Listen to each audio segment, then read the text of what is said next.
Welcome to a new episode of the Life Science Get Together podcast. Today with a very special topic that I'm interested in since I think it was the mid-90s when the internet was young. It's location-based services, and the company we are presenting today is Beacons Mind.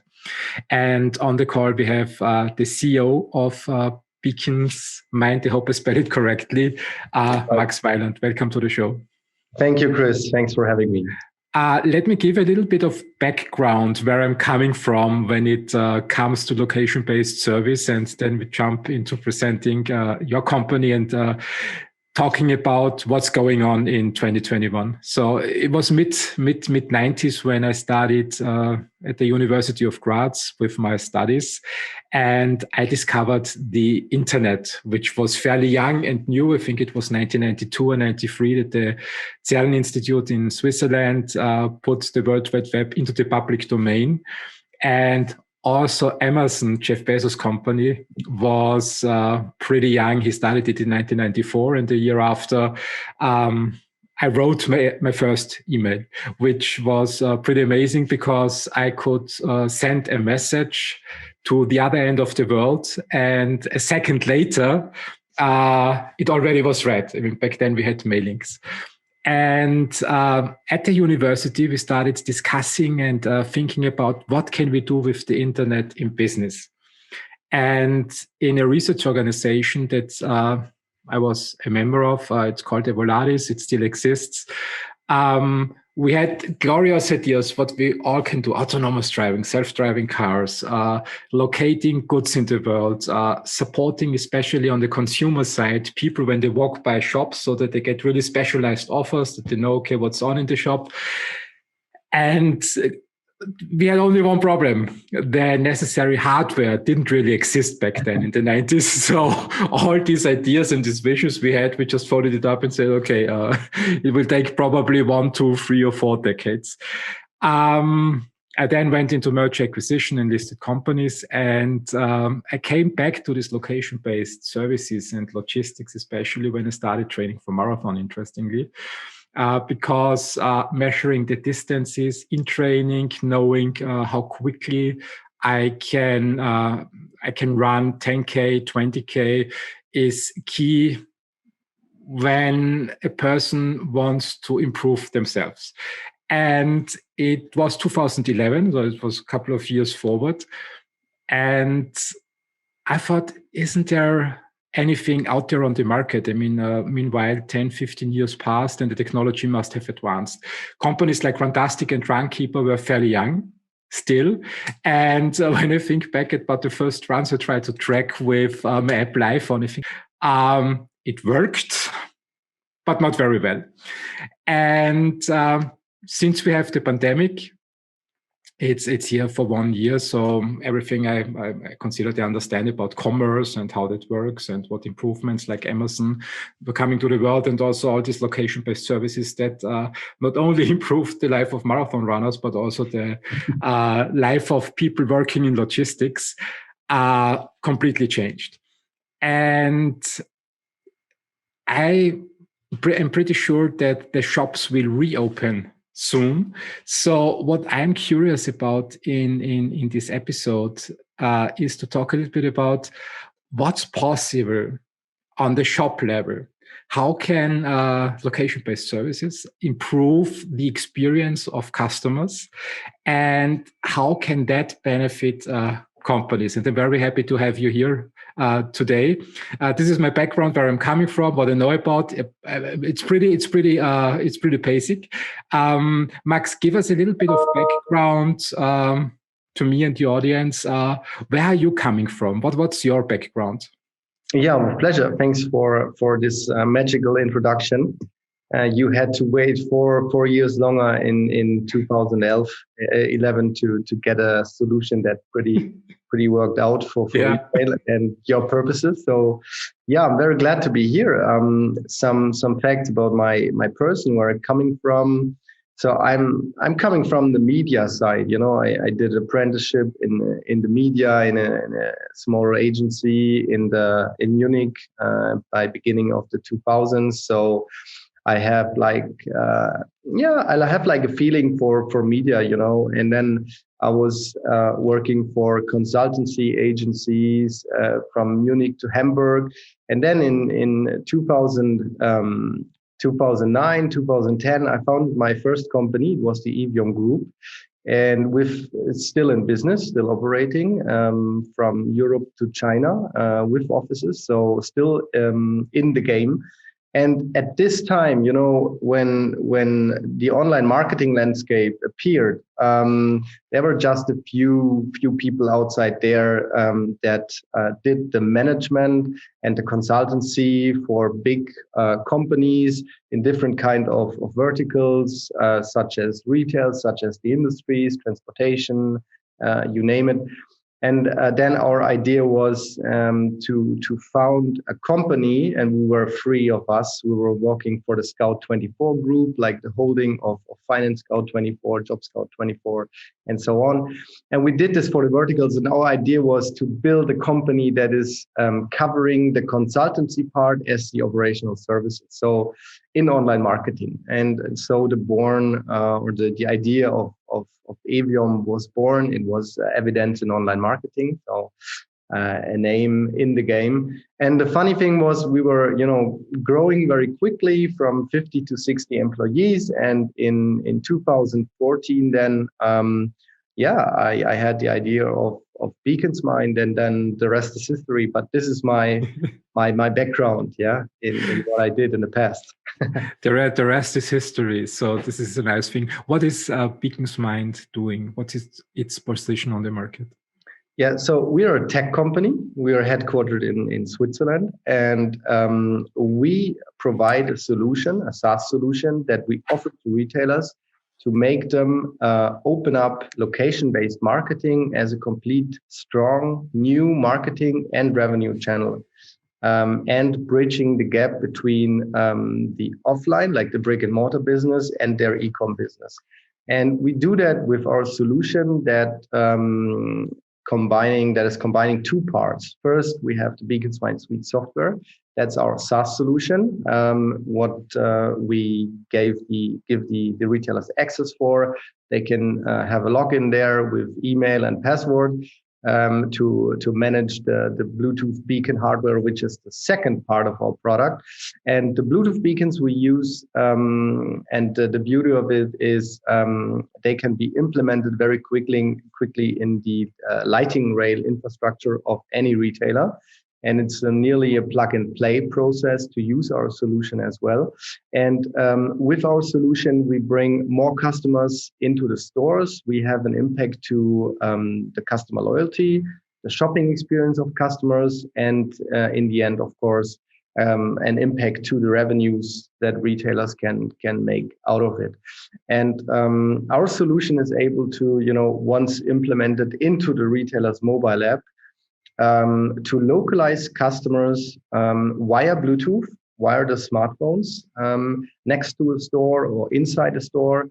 And with Bluetooth and our solution, we're then able to track the whole customer journey in store, to attract them with local offers that they receive in real time, even they had not the intention to visit the store, for example.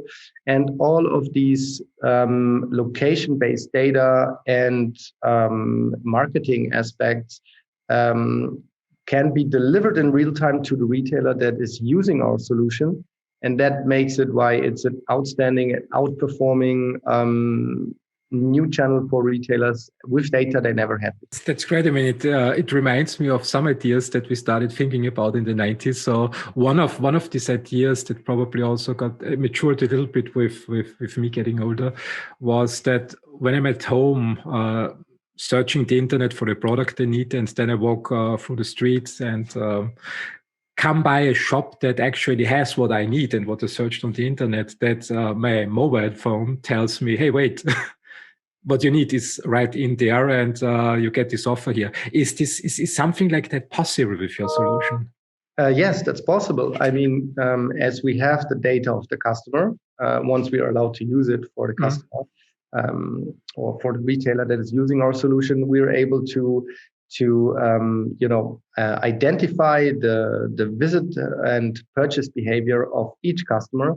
And so the retailer that is using our solution can easily send out not only local push notifications, but also campaigns that really meets the preferences of any customer based on the last purchase or visit, for example, and that makes it so effectful, And with that, like we increased like the frequency for retailers by 30+% that are using just the app users, of course, because we just can reach out, unfortunately, all the customers that have already installed the mobile app.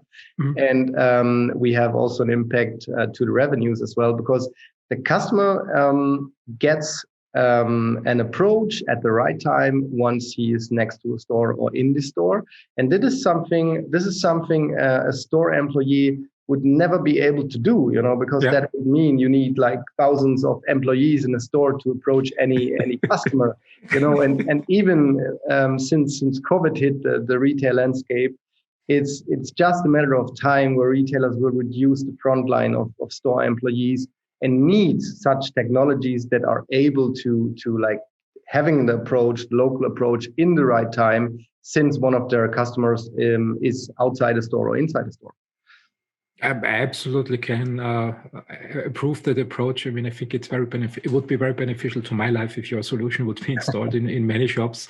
I just imagine, I mean, putting together a shopping list with the family, and when I start shopping, I get probably some help additionally, where to go, where the best shop is, where the next shop is. Also, what I really hate is searching for goods in a shop. So I know what I need, but also maybe a sales clerk is not available because many people are in the shops, and then where can I find that? Is that also something that you can tackle with your solution? Yes, we can.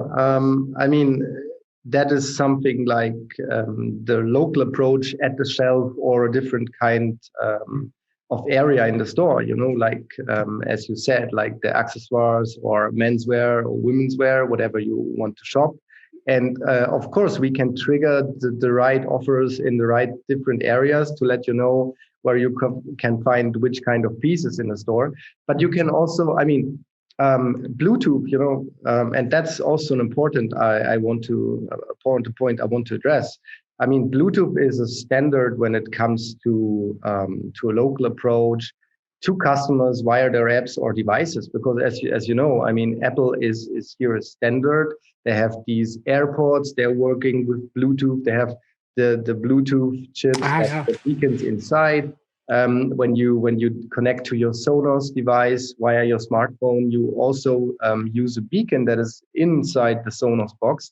And even the free speaking unit in your car is using a beacon. So beacons are around all of us, also in every device, because otherwise it wouldn't be able to approach a customer via the app, for example. And so, it's the only or the most efficient way to approach customers via a device, I would say. Yeah, this is the part that was missing in the 90s, the technology that was rolled out in the last years, Apple and Samsung and all the smartphones around, and every device that became sort of intelligent and is wired and with Wi-Fi and Bluetooth. I mean, what I see in this discussion that we have right now is, I mean, I have many ideas, and it's great when I was in research, and sometimes I think it's annoying when I work with people to just brush out ideas, because all people have ideas. And you did something different. So you started executing on an idea.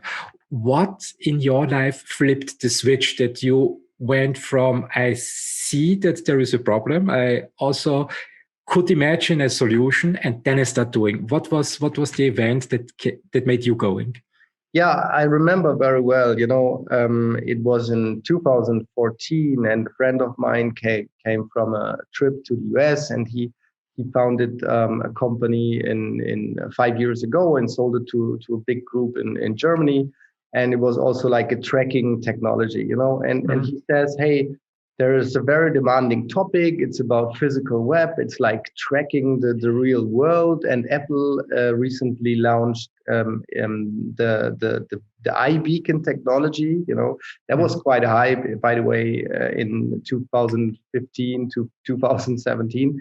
And at this time, I was recently moved to Switzerland to build up the outpost for Aviom.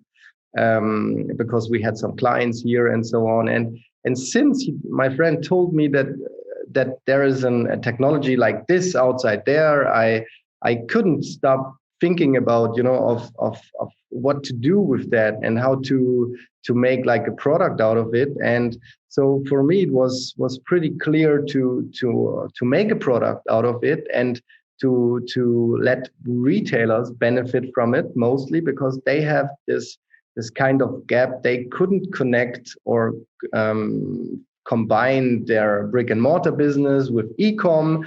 And it was such an aspiring topic these days in 2014, 2015. So yeah, that was the time I decided to sell my shares, to make an exit on Eviom and take the money and make something, if you so want, more effective, more scalable, with a big advantage for customers, for retailers. Yeah, that was the idea, and the time Beacon's Mind was born in the mind. Yeah, that's great. That's great. I think it's a difference to many people.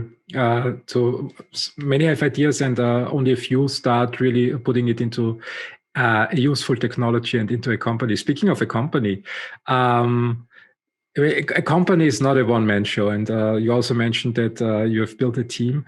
I think this might be interesting for some people that have in mind that they could start a company, but don't know where to start looking for people and co-founders. What was your approach back then? How did you put your first team together?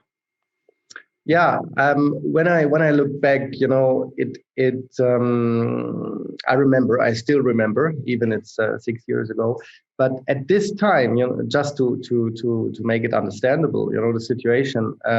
Once I founded the company, I was still in touch with potential investors, private equity investors that I met in Zurich these days, and that I told the idea, but they were not like on board from the very first day. With seed capital, you need to grow, especially you want to grow up a tech company, and later more on that, because we switched the business model quite a few times, and even the strategy.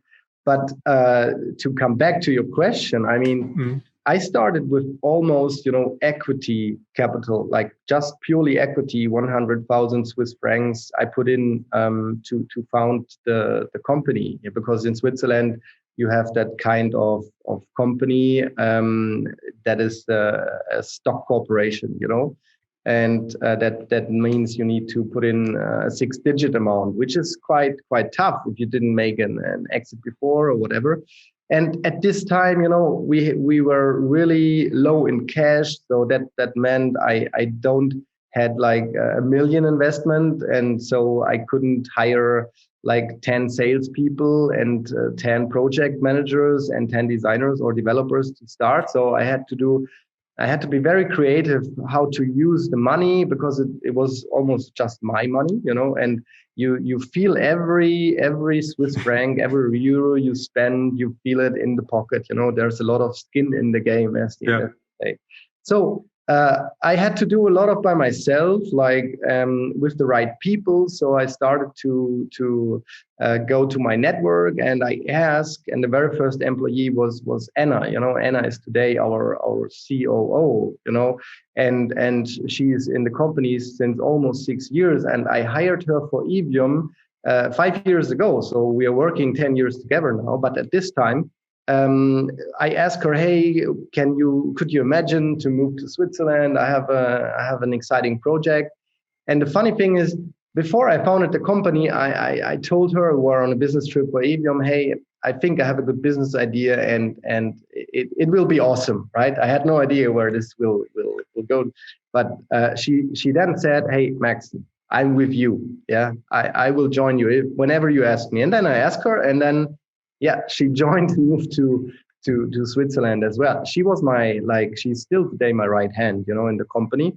And with Anna, I did a lot of building the company up. And then once we received capital from angel investors, we also started to hire a developer and working with freelancers, because we outsourced a lot. Because the difficulty in Switzerland is that you have such high salaries, that you're not able to have 10 employees from scratch on. I mean, if I found a company in Berlin with equity of 100K, you can easily just employ five people, and they're happy with the salary and they are happy with the vision, and that's it. But in Switzerland, where every second employee has a 6-digit income, it's not that fun, So. Yeah, I understand it completely. It's the environment is sometimes a little bit funny. Yeah. When we talk about starting companies, I work in life science, and I'm doing that since 2006. And before, in the 90s, I made my first attempts into starting companies on the countryside. I think I know very well what you are talking about when it comes to hiring people, because the Austrian regulations are also very tough and straightforward and strict and not that flexible. Even back then, working with freelancers was not very easy and challenging, because basically people needed to be hired, and the term freelancer was not so much accepted in the legal system. I was trained in the 90s, and I worked in my merger acquisition afterwards. So the approach that I learned how to start a company was a very slow and long one, which basically led through a thinking process, putting a team together, writing sort of business plan, and then at the end, incorporate the legal shell. When I started working with people from the United States and the United Kingdom, I learned a completely different mindset. They have an idea, they found a company right away. So not even knowing what they are doing. And there was also this interesting term, pivot. So it's quite normal to them to just flip the strategy, go from A to B and back to A and then to C, and fill a little bit around. And this was a no-go in the listed companies that I learned basically how to outsource something and build something. What was your approach in that respect? Did you have a clear strategy, a clear plan fleshed out in 1,000 pages before you even started the company, or did you take more the Anglo-American approach? Yeah, we were more on the bootstrapping way to build up the company in the beginning, because it's not like the typical or any company is different, right? And you can't start a company just on the paper or a business plan, because there are circumstances you can't control, right? And the market is one of many facts that matters. And so we had the vision, we had a clear vision, of course, what kind of benefits we want to offer to our clients, right? And we had a clear focus on retail landscape as well, because in the beginning, thanks to our first angel investors that had a background in retail as well, I got very quickly in touch with bigger retailers such as Tommy Hilfiger. And so we figured out like how could our solution look like, in the front end, what kind of features we could deliver to a retailer, and what kind of benefits we should bring to a retailer. And once we did all the funny presentations with the first pictures, and I have still some, on the desk. I mean, it's funny when you see the evolution of screen designs you make and features from scratch on to status quo. And we started, and this is what I did. I mean, I started very early to sell the product, even the product wasn't there, And it resulted, and I can tell now the public. I told the Tommy Hilfiger afterwards. Once we signed the contract and did a successful pilot for them. Once I had this meeting, with the chief marketing officer, I don't know, the Euro boss in Düsseldorf for Tommy. I showed him like a slide deck of the benefits we can bring with our solution, with the beacons and how the solution looks like. And at this stage, I had no software at all, there was nothing. But there was the idea and they loved it. And then we negotiated and planned half a year. And in this 6 months, after the first approach, we developed the software with freelancers, and then we built up like the business model. That means the pricing for the Bluetooth beacons we sell, for the installation services, and for the software itself. And then it was a rolling process on the business model and how it should work and how we could adapt our learnings to other retailers, and that's what we did in the beginning. It was not everything based on a business plan. It was more an execution based, based on real learnings we did with real clients. And that was one of the major learnings, because this you can't pay with money. You have to experience it. Yeah. No, absolutely. I agree with that. I mean, in a stable environment, probably it's possible to sit down and flesh everything out. But when the environment is dynamic or the technology is new and the idea is new, I love that approach to just go out on the market and find out with the customer what they need, what they buy into, and then start building it. It's a great one. Let's move a little bit forward in your company history. So you started the company and then you developed the company over few years, so 5-6 years. What were the key milestones in that development that are noteworthy in your opinion? Yeah, when I look back, I think the very first important milestone was the decision to become a SaaS company with an own software. And that was not pretty much clear in the beginning, because in the beginning, we wanted to be a SaaS company, but as I told you, we had no idea to develop a software by ourselves, and B, we had no cash either to develop by ourselves. So the funny story started in once we were getting the opportunity from one of our angel investors that connected us to Hackett London, a UK-based fashion retailer for menswear. And they were interested in what we have to offer or what we can do for them. And then I also showed them the slide deck and the features of things we could do for them. And my idea was, for them to partner with a provider out there that is able to develop a software with us. So it's not like a joint venture, but it's like, the idea was to partner with them and then having the learnings and building maybe later on software. And they hadn't the software because there were just a few providers out there. And so my conclusion and learning was then like to build an own software. And that was like the first major milestone, the most important one, I would say. Yeah. Based on a real learning. Yeah.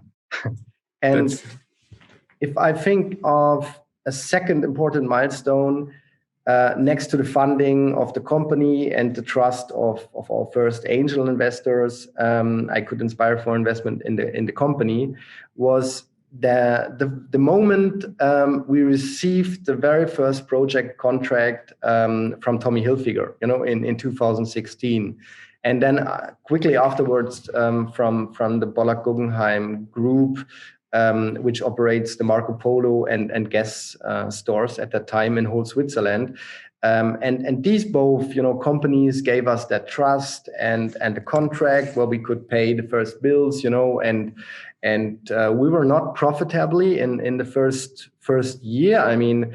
With almost no product or very later stage in that year, we did 150K in revenue. So it was not bad, right? If you think on to the US where they claim to if you build up a SaaS company, you have to first build a product that takes 5 years, and afterwards you can start having builds, and in my opinion, it must be quicker. And I wanted to earn money with the software because we also bring benefits to retailers. So the trust of these two like key clients was also a very important milestone.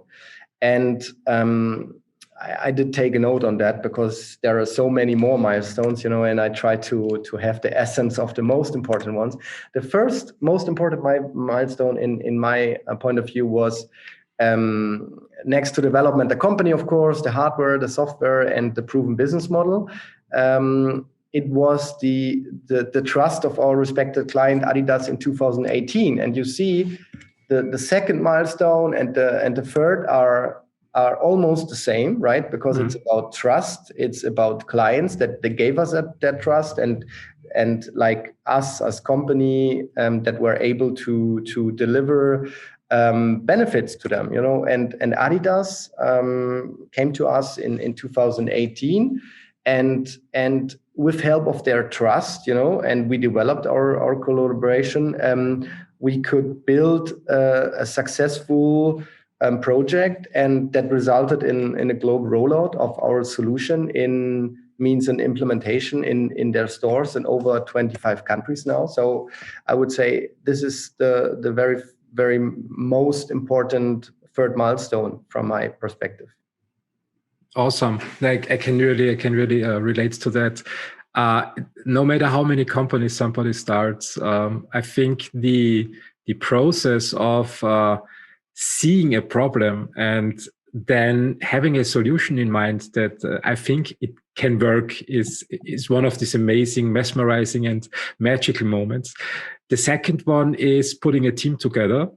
No matter what role I'm in, it doesn't matter if I'm a CEO or if I'm just an advisor or whatever role, but bringing the idea and the concept of a solution into the mind of another person and convince them that it might be a right way is awesome feedback when the first person says, okay, yes, I'm with you.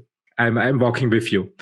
And I think the third one is messing around with the business model, trying things out, especially in the beginning. I mean, it's so easy to see what problems exist, but it's so difficult to find people who not only see the problem, but come with solutions within a team and really put this solution to work instead of complaining and say, this is not working and that is not working and that is not working. I think finding executors in the beginning. And then, of course, I mean, having customers buying in. But we are talking about solutions and successes, and this is a great thing. I would like to give it a little bit of another turn. Have there also been significant problems and hurdles that you needed to overcome to create success? Let's look a little bit on the not so nice side of running a business.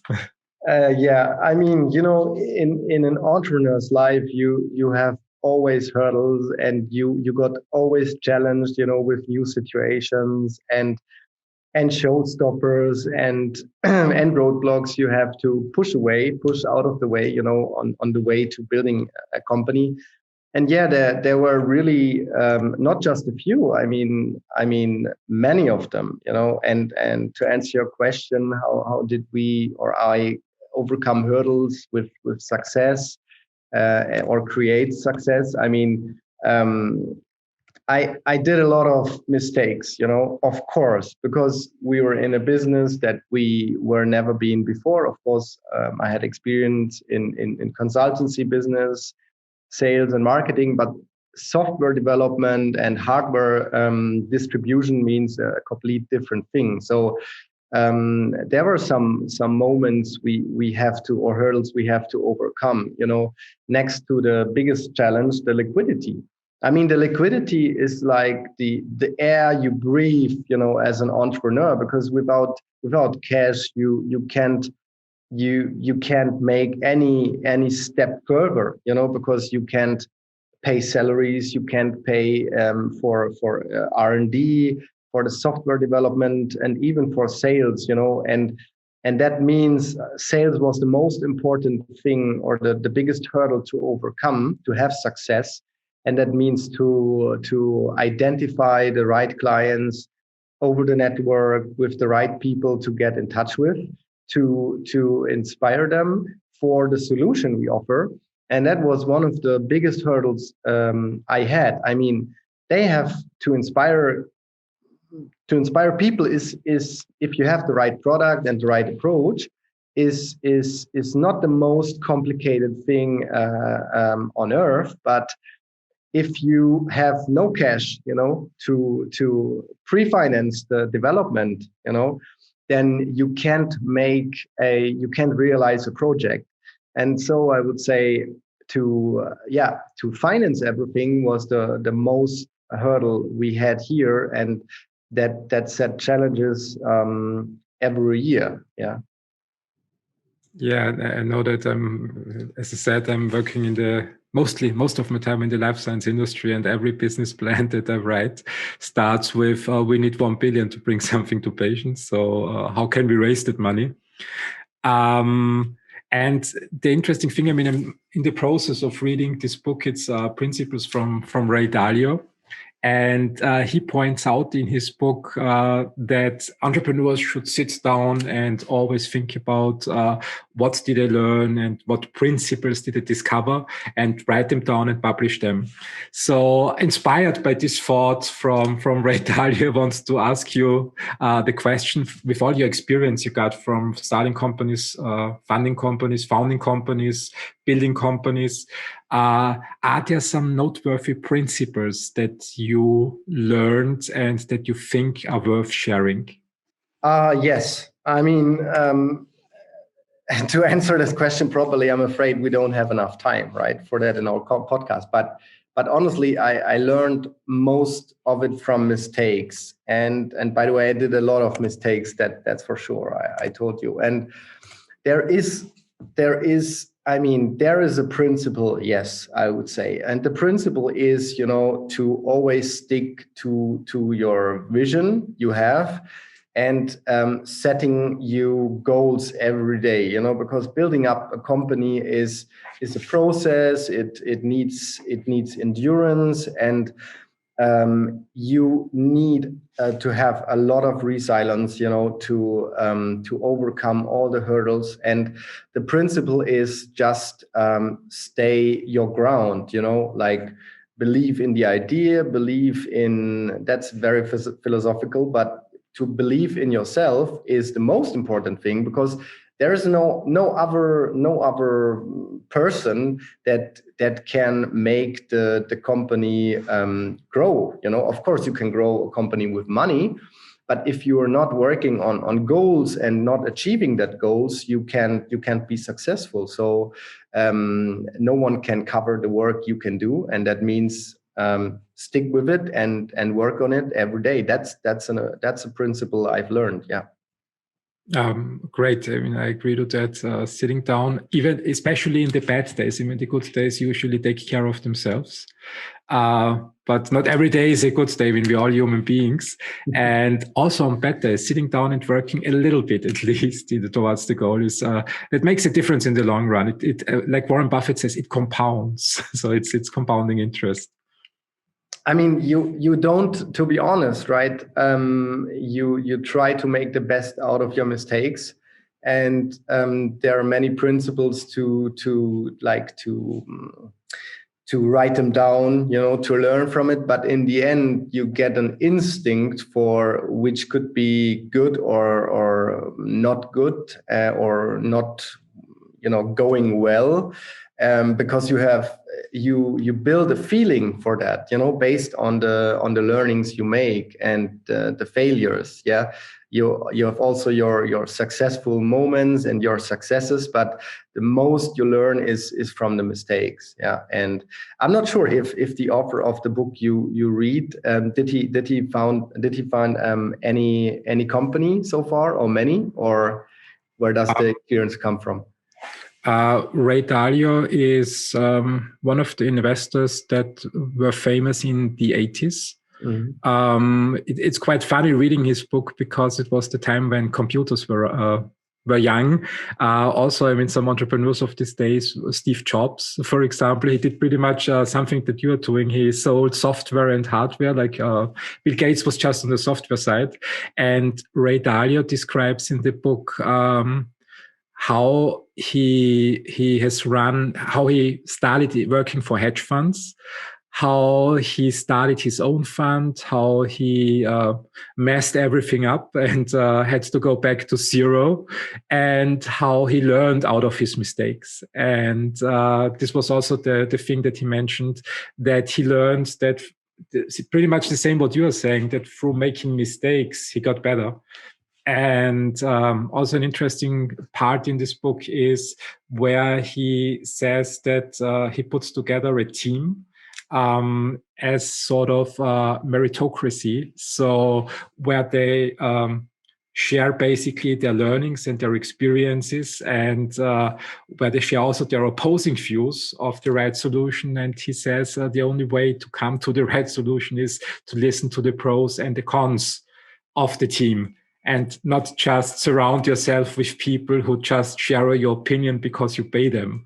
And he basically ran the fund, I think, up to 2009, if I remember it right, and is now a retired billionaire in the United States, and continues sharing his wisdom like Warren Buffett. It's a book highly recommend reading. And he basically invested his money in listed companies. And you also made the decision that at one point in time, you took your company public. What drove that decision? Many learnings and mistakes as well. But to be honest, I explained the process. I want to make understandable the situation of startups in our economics here in Europe, especially in Switzerland. I mean, if you're a tech company in Switzerland, not coming from the fintech side or the prop tech side or biotech side, it's pretty much tough to find investors, not always, but often, to attract them or inspire them to invest 10 million, for example, in one financing round. And so we did a bootstrapping every year. That means we did fundraise every year, almost with private equity, as well as with institutional investors. For example, in 2017, Osram joined the company or acquired a minority stake in Beacon's Mind based on a strategic partnership that was going on before. And after 5 years of fundraising, and recognizing that we have a global demand on our solution, and we rolled out at this time already to many countries for Adidas, among others. We recognized that if we want to have a global scale, for example, we need a bigger investment, right? And with that, we were figuring out and did a lot of research if how do we can get this. And one of the attractive things was going public. Of course, there are some regulatory things we have to fulfill or to meet. But in the end, it's a good way to work on a global visibility, and credibility as well by the nice fact that you have access to the capital market. And you could even raise higher amounts of tickets, to finance the company. And that's why we decide, based on the fact of financing, credibility, and global demand, to go public. And right now we can see the results, without telling you inside informations. I mean, you have seen on the media, we have a way much more visibility than before. So even in that aspect, it worked out, and so it was a good decision in the end. That's great. Now I'm a huge fan of IPOing companies and giving them more visibility. Also like investing myself in listed companies, basically. My opinion, Uh, it was my honest opinion until June last year. Then we had Wirecard. But usually listed companies have stricter compliance regulations and rules than not listed companies. And especially when it comes to global businesses, I'm still in huge favor of these principles that listed companies must have a minimum compliance and audit processes integrated in the company, which at the end of the day also helps the executives and the founders to keep their companies on track because they get just more feedback into their decision-making processes. What is your opinion on the executives' visibility? Which of course stock markets have, but what is your main advantage in your opinion when you think about being a listed company? What was the outstanding advantage for you? I mean, the outstanding advantage is the credibility, right? Because if you have an official share price issue and the company is running successful, it gives also your retail clients or the clients we approach, the retailers, another level of comfort, because they partner with a serious contractor, for example, that is a listed company, so they know everything is well structured, even in the financial way, as in the way of the corporate governance, I would say, because it takes a lot of things that is required to meet, once you are a listed company or on the way to it, because you have to submit a prospectus, for example. You need a different accounting standard. You report your half year and your financial year results, and all of these pretty things. And that gives another level of comfort. And even for shareholders, it's a good way because the shareholders that invested in the beginning, they get something back from the company. They have a share price issue. They can trade or they can trade with the shares on a market. And I think both sides win, the company with its shareholders as well as the clients we approach. It's funny hearing that now in 2021 and just thinking back while you were speaking, I thought back to when I first worked with listed companies. It was the 90s, and back then, I mean, listed or not listed, the usual process was putting together one annual report, mostly 9 months after the year end. And this is how companies were run. No structured budgeting processes, no monitoring internally, no monthly or quarterly meetings. It was basically one meeting every year to present the annual report. And when I think now, one of the outstanding examples, in my opinion, is a fund from the United States. It's ARK Fund from Cathie Wood. She was last year voted as the best stock picker by Forbes. She had a return of 200% in 1 year with her funds, and she's reporting every day what she's doing, what her team is doing, which companies they buy, and they're putting out research reports. And it's not only beneficial, I think, also when I think about companies that are listed, they also have quarterly reports, and some say it's work, but in my opinion, it really helps to challenge the executives to think about their business day and night and find ways to improve it. Would you agree to that, or is it more a burden? If you are an entrepreneur by heart, as I am, because I started a company with own money and not just with venture capital only, it means I have a lot of skin in the game, and that makes you think automatically every day, about your decisions, about the future. You have scheduled the next week fully, mostly, because you know exactly what you want to achieve.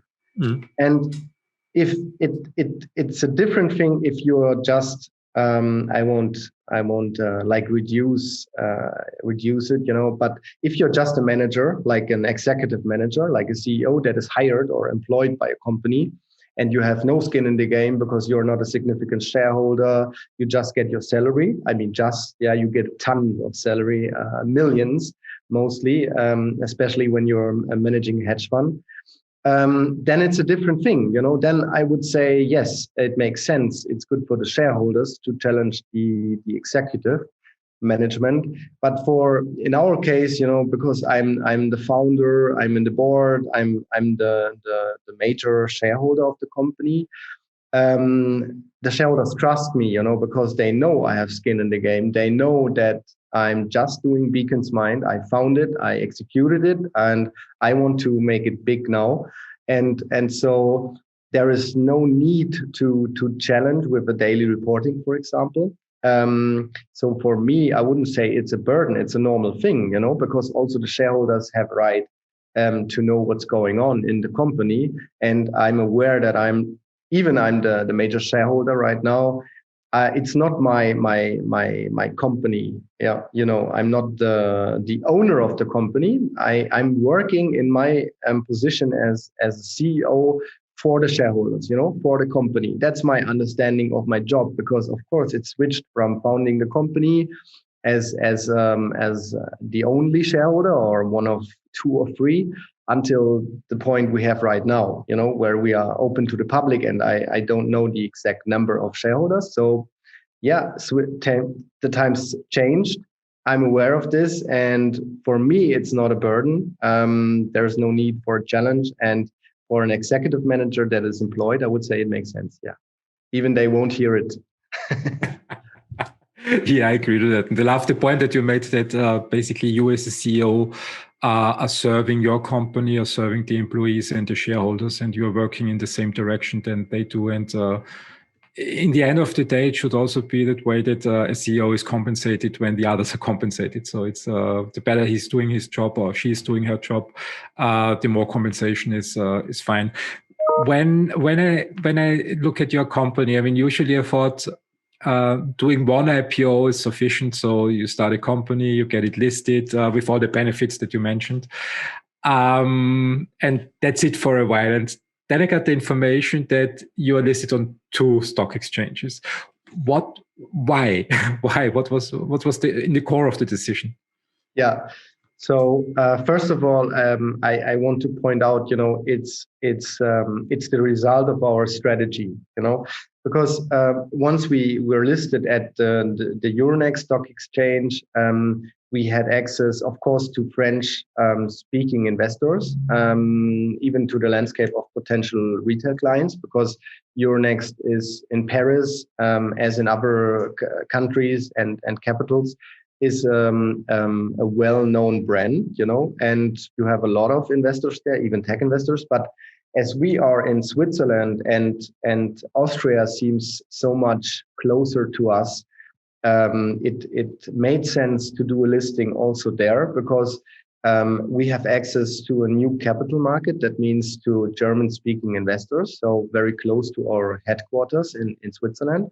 And the market of Austria is pretty much comparable with the Switzerland's markets, in regarding of the size. So much more compatible than Germany and Switzerland because of the size alone. And for us, it was a way to reach out to German-speaking investors and potential clients. And that was the decision of us to also list the company there at the Vienna Stock Exchange. Is that such a huge difference? You come from the company side and just tried to figure out on the side of the retail investor, does it really make a difference where the company is listed? Do you see such a huge difference in communication, in reaching out to parties with a dual listing? Is that really such an impact? Yes, it has a massive impact, because you are now in a new country, in Austria, and you get a lot of traction there as well, and it's like it has many benefits, in the ways of marketing for the brand awareness for Beacon's Mind, next to the fact that we are listed there and having access to the investors. because also Austrian retail brands are now, recognizing, okay, Beacon's Mind is there. They may never heard before of us, but once we have been announced as a listed company in the direct plus market, then we get a lot of more traction than before. So from my personal point of view, what I see is I think it worked out. Yeah. Yeah, probably you're right. Media attention when you're listed is probably a little bit better. And it's the trust maybe that when you join the community with a listing and the stock exchange trusts your company with allowing you to get, I think it's not automatically, or isn't it? So that you just say, I get listed and it's done in 5 minutes. It needs a little bit of work to get it done. Yes. Yeah. And this creates probably trust, and the human touch, I think, is still important in business, even if when we are living in the internet world. Dual listings, benefits of an IPO. I think this trust, this human trust, is probably really the best argument why not only one listing is sufficient, but also to spread out in the market, especially when you are working with retailers who reach out also to consumers, and it might also help the consumers like me to get your brand. When we talk about the retailers and the consumers, what changes do you see in the way we are conducting these day-to-day retail businesses? What will happen in the next 10 years, in your opinion? To project the next 10 years, it would mean to have a magic mirror, because what happens in just 1 year. Who had expected this, like COVID? It's just 1 year, and to project 10 years. There are a lot of technology projections out there, how the market will transform. But in my personal opinion, I think we see a lot of changes and transformations going on there in the usage of smartphone devices, in the physical world, combined with e-com.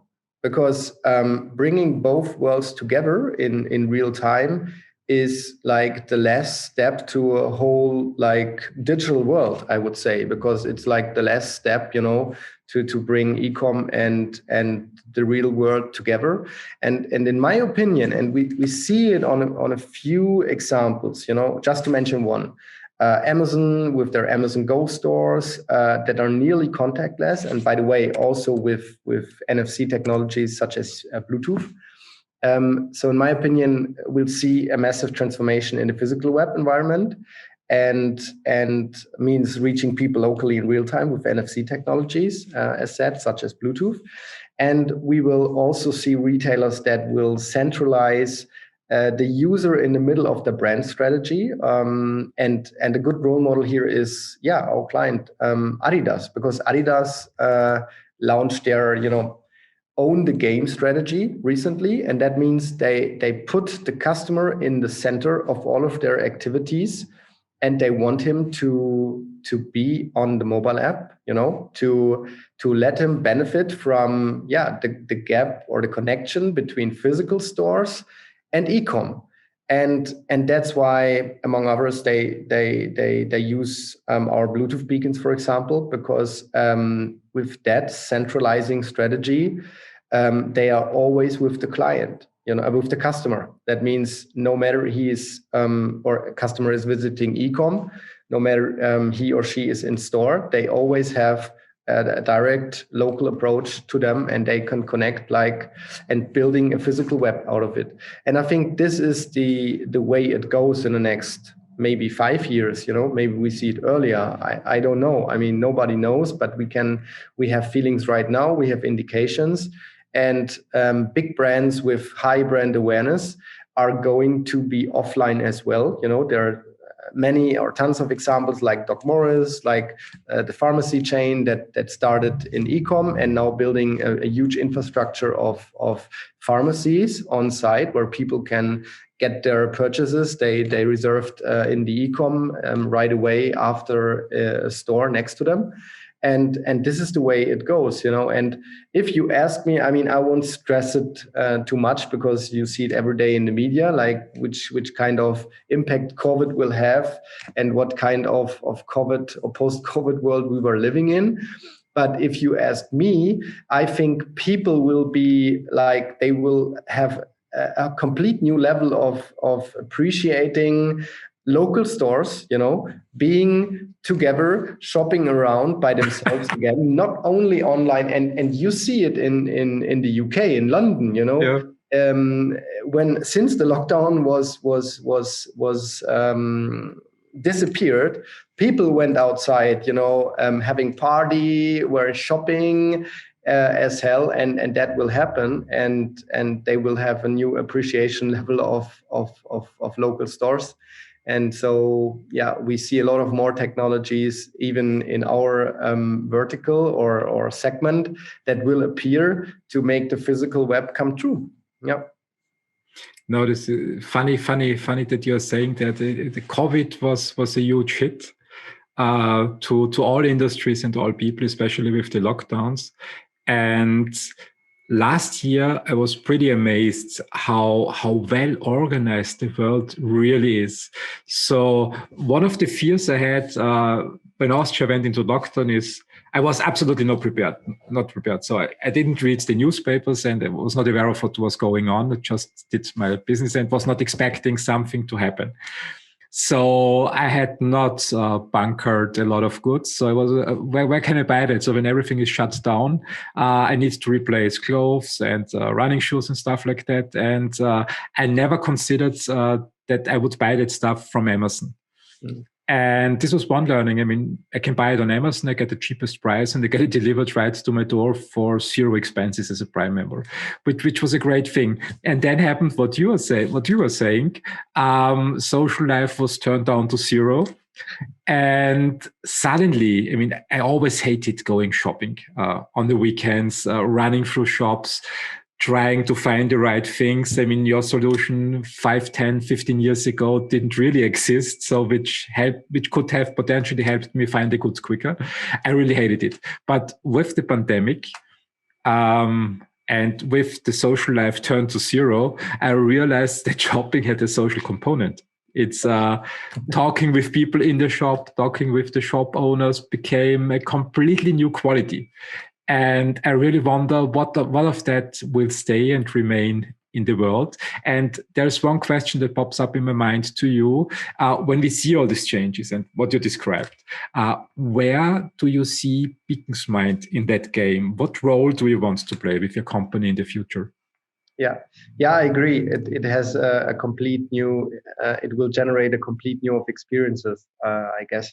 And our way, is to become a standard in when it comes to location-based marketing, because we have that kind of retail scope. We have a proven track record in bringing benefits to retailers, and you might see us also in the future in different kind of verticals, like in the transportation, in hotels, in the industry itself. Because we can be implemented anywhere where is a local infrastructure, that you can reach out to customers via a smartphone. And this is where I see Beacon's Mind in the future. Like we are building a big customer base, like a big client base, make our experiences. We'll launch new products that will bring benefits to the market. And I want us to become a standard when it comes to connecting physical retail stores with their e-com and bringing benefits to the verticals. That's where I see Beacon's Mind in the future. That's great. As I said, I was working at listed companies, merger acquisition, controlling, and part of that was having interviews during the budget process. So, and you're a listed company, so For the old days, I would like to ask one question. What are your midterm plans? Yeah, I can just drop informations we have publicly announced, but what we want to do is, of course, using the moment we have right now, and benefiting by and taking advantages of the post-COVID situation. And that means we want to distribute our solution on a global level and rolling out to new markets. We have recently announced that we go to the Middle East with an outpost, that we plan to go to Asia Pacific by end of 2021. And then we want to be also on site for retail clients in the US by 2022. And these are I would say, it's not that short term because it's more midterm, but with that growth strategy, and the fact that we are on site into new markets, the reach will increase, and we will get the chance to bring the benefits of our solution in many retail infrastructures, and let them benefit to cover the and to manage or benefit from the post-COVID crisis properly. And that brings us to the point what we want to become, the standard in location-based marketing one day. The standard in location-based marketing worldwide. So globally. So you're not only restricting yourself to France, Switzerland, and Austria or the DACH region. You are really reaching out for the world with your company. Yes, exactly. We grow with clients into new markets, and in the future we want to, of course, being a bit more proactively, because there are many countries out there that still not use that powerful channel. Mm-hmm. And it's our duty and pleasure to bring them the benefits from our solution into the market. Yeah, I can make up a lot of use cases in my mind, and I'm pretty sure your technology will have a great impact in that world. And hearing that you are standing for growth also is very interesting for me, as somebody who might buy or buy not your shares, and for all other shareholders, that you are working on a growth strategy. And this is also the way that shareholders can benefit from your company with there is only increase in value when you grow as a company and when you don't restrict yourself to local markets. So when I think about the situation that you will definitely become successful, I'm pretty sure about that, more successful than you are. And maybe not now, because we are not still in Austria, not allowed to meet up, but maybe in future, we will also have the opportunity to meet in person. And let's just imagine that at one of the events, it might be a startup event, where you have to have a speech or a keynote speech on stage, and you're in a hurry to the stage. You make your way through the crowd, hopefully in future, and you feel that somebody grabs you on the shoulder and say, "Hey, you are Max, you're the famous entrepreneur, and I want to start a company. Can you give me one advice?" And you say, "Hey, my friend, I have to go to the stage. I don't have time." And she says, "Please, just one advice. Give me one advice quickly." What would that advice be?